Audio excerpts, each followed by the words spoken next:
A big thanks to Napoleon Grills for sponsoring this episode. What makes a good burger? I want to hear it straight up. For me, what personal? pops into your head first?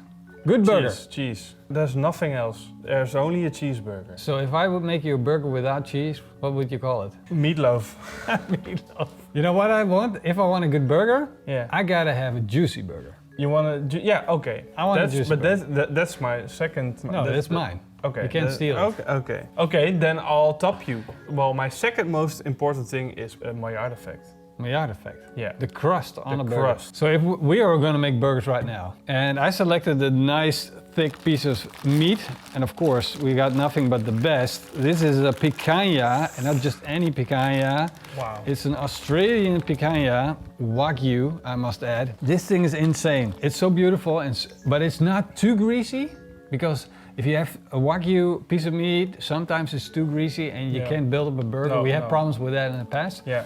But I think this one is going to do. For all you people at home, don't use the most expensive wagyu for a burger. If you like a black Angus chuck, would be great. Yeah. But we need a little bit more. Yeah. Because I have this idea, like a burger has got to be like a show. Oh, if you yeah. go to McDonald's, you get a bag and something's in it, and like, That's a show. Oh, but it's dude. still a show. for kids it's a show, It's still because a it's show. something special. Yeah. But for us it's like, dude, seriously, that's not a burger. Nothing's happening. It's gotta like, you gotta have that pop. So I bought this piece of meat with a load of fat cap on, and hold on. Stay put. Yeah. Don't move. Yeah, This is important. I won't move. Be careful. This, It looks hot. it's been in the fire Oh my. for an hour or so. It's super hot. This is called a FLAMBADOU. Hold it against something. Let me just test it here. Woo! You see, it's super, super hot and it's going to burn. And this is going to be our wow factor, but it's also going to work because this is an ancient French technique to make meat more flavorful. So you're gonna cut this picanha up. Yes, You're gonna use the fat yes, for the flambadou. yes. Let's not get too deep into it. Okay. Let's just get started. So before I'm going to cut this veggie up, I'm going to ask you very politely to go down below in the video description, or just like above between, like there's this bell icon. You got to hit it, man. You got to subscribe to this channel. We're almost at 500,000. This is important. Go do it right now.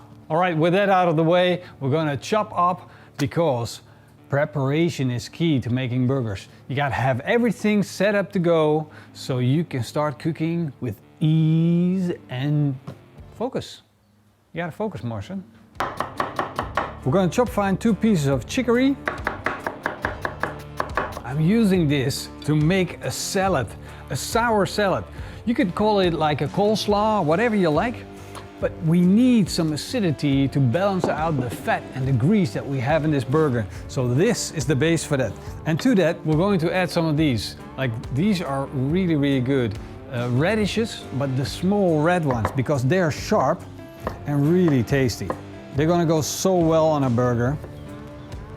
So we're going to add that to our salad. And for our acidity, I'm going to use white wine vinegar. Sprinkle it on, and it also helps to keep the flavor of our salad. Now, I wouldn't be Pitmaster X if I like a little bit of special effects on my burger. And I'm going to use some hot sauce to spicing things up. It's a bit crazy, but it's going to work really well. Of course, we got to have some ground black pepper. And this is our beautiful spicy salad that is going to be the acidity in our burger. And the reason that I'm making it now is because the acidity has got to go in, and it's got to blend with all the ingredients that we have in here. So that in the end, when you bite into it, it still has a little bit of crunch, but most of the part is going to be acidic flavor and a little bit of spiciness. Now we're going to cut up a tomato, and I want to slice it really thin, because if you have a piece of tomato in your sandwich, whoa, almost dropped it. What you never want is like a big chunk of tomato that you have to chew on. You want to bite through a burger. So we're slicing it thin into these super, super thin strips. You can see the knife through the slice of tomato, so that's absolutely perfect. And we're just gonna set it on the side of the plate here and get everything ready, because burgers is all about prepping. Cut up an onion, cut up some slices of bacon. I'm gonna put this in a pan And we're going to put this on our beautiful Phantom grill. Of course, we're gonna put it. We put all of it in a pan. Then I'm going to set it on my Phantom grill. Put on the lights. Turn on the gas. Let the gas run for 5 seconds. And then you got fire. This is such a powerful side burner. It's going to have the fat run down, releasing all of that fat and turning it into frying oil. It's going to fry our onion, and together it's going to be the perfect topping for our burger. Now we have almost everything done. I just want to make sure that we're going to cut open the sandwich, have them ready. And if you have a brioche bun, this is like the difference I want to show you guys. I got this bun, and this is like a hamburger bun. And you can make these yourself or you can buy them, but mostly they are more like a brioche type of style sandwich. I can show you on the inside. Look at that. This is a more hard type style of bread, and this is super soft and fluffy. I personally prefer these. These are Dutch dinner rolls, as they're known in America, but they're super fluffy, super soft. They're so great. If you bite into these while eating a burger, it's like they're almost not there. It's like they disappear. This one I like better, but you like this one better, right? Because it's more exotic. Yeah, it's more like a burger. You recognize this more as a burger style bun. We eat those all the time. Yes. Gotta love your buns, hon. I say it to the baker all the time, but he just looks funny at me. Now we gotta get our cheese done. And not just any cheese, we gotta have young Gouda cheese. This is going to melt very easy, and it's going to be like this nice layer of velvety soft cheese on top of our beautiful burgers. So I'm going to cut off the outsides. We slice our own cheese. There we go. This is better than buying these slices of factory cheddar cheese. This stuff is amazing. Here, Morrison, take it. This is a good one. This is a good one. You know who else likes cheese? Morrison's girlfriend. There you go. If you're a bit skirmish, then look away, because we're going to take the fat cap off this beautiful wagyu picanha. Yes, I know it hurts. It hurts me too. Then we're going to cut the meat of the picanha up into chunks and grind it down in our meat grinder. If you know anything about making wagyu burgers, you know that the higher the quality of wagyu, softer the consistency is going to be. And if we turn this into a burger patty, it's just going to fall apart. We're going to need a binder. That's why I'm going to use some breadcrumbs to make sure this is going to bind together. Most of you guys would have just rather had that picanha and eat it as it is. Today is not that day. We're making burgers. You got to do what you got to do. I want a wagyu burger.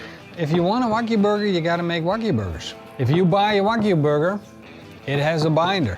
At least if they use proper wagyu. They may have even thrown in some non-wagyu meat. Now we're already getting a way better consistency. You see, it's getting more sticky, more tough. This is going to hold together. I would love to know if anybody ever did this at home. Turn that wagyu picanha. I think if my wife knew about this, she would probably knock me over the head. Ask me if I still got all my marbles up there. Turning a lovely wagyu picanha into a burger.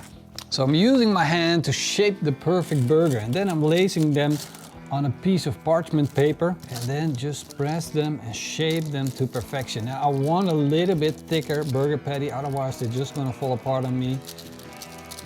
And now I'm shaping them to be perfectly round. And what you want to take into account when you have your burger bun, you want your burger patty to be larger than the bun itself, because the meat is going to shrink and you still want it to stick out a little bit.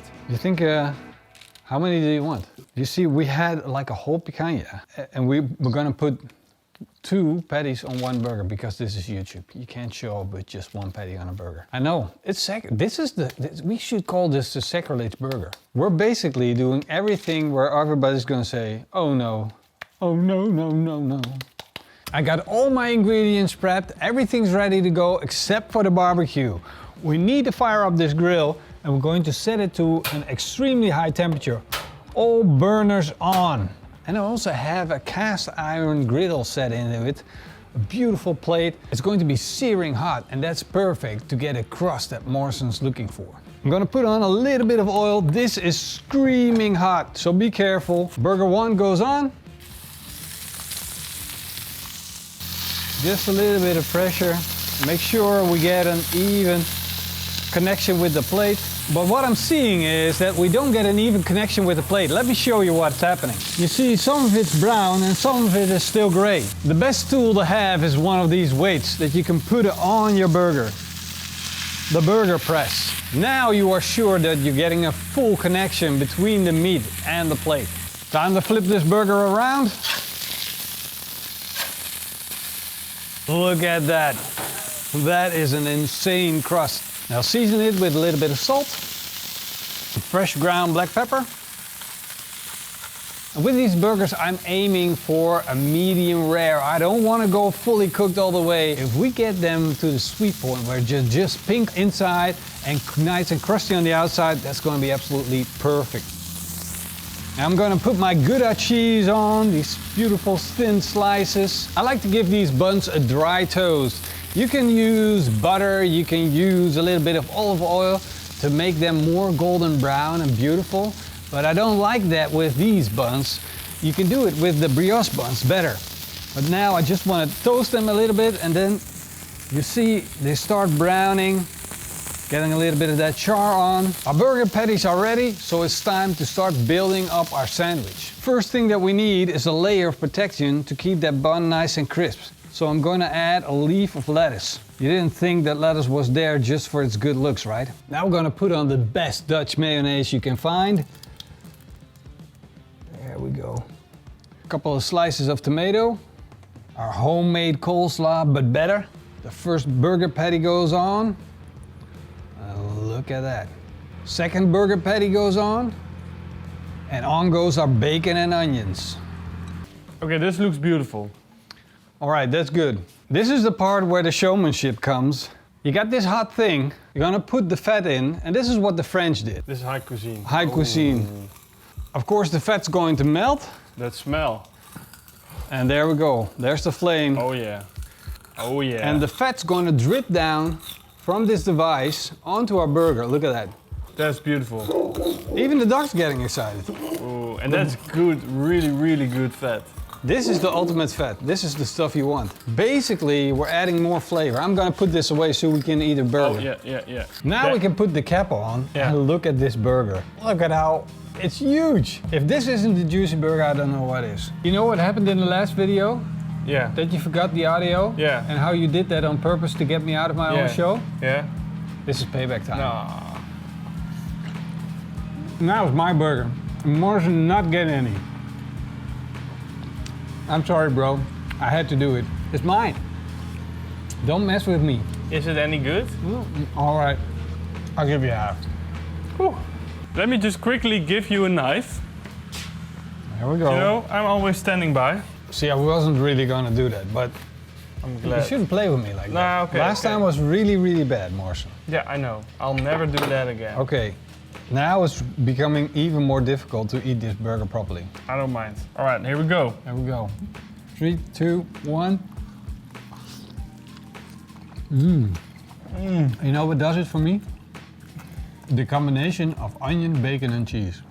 It has everything. It has everything. Oh man, that coleslaw. It's good, right? Yeah, it has so much. It has everything. Caramelization from the onions, the bacon, the cheese, and then all that beautiful wagyu fat. Bit of that crust. Bit of the crust. Let us know, did you ever make wagyu picanha burger before? And if you didn't, consider it. Put it on your list. Hope you guys enjoyed this video, but don't go yet. Subscribe first. You made it to the end of the video. Help us hit that 500,000, otherwise Morrison's getting fired. Big thank you to our patrons and our YouTube members. See you guys next time. Until then, keep on grilling on that recipe that's down below. Just go there. That's right, we got a website. Bacon. Well, we shouldn't tell them, it's a secret website. Yeah, it's secret. With all the good recipes.